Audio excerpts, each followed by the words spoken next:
বিএনপির মহাসচিব মির্জা ফখরুল ইসলাম আলমগীর বলেছেন, নির্বাচনের যত দেরি হবে বাংলাদেশ ততই পেছাবে, বিচার ব্যবস্থা দুর্বল হবে, বাণিজ্যে স্থবিরতা ও সামাজিক নিরাপত্তা বিঘ্নিত হবে।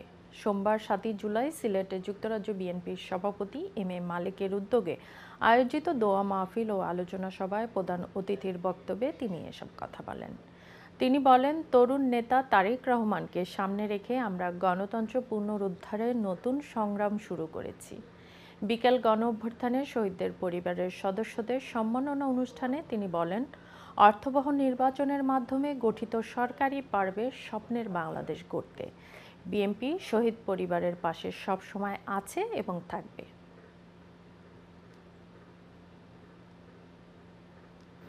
বন্ধুগণ, সবসময় মনে রাখবেন যে নির্বাচিত সরকারের চাইতে শক্তিশালী কোন সরকার হতে পারে না।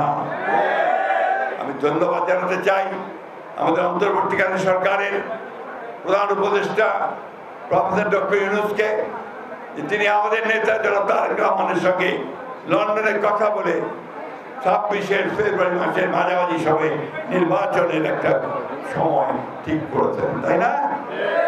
আর আপনাদের দায়িত্ব কি? আপনাদের দায়িত্ব কি খালি নিজেরা ঝগড়া করবেন?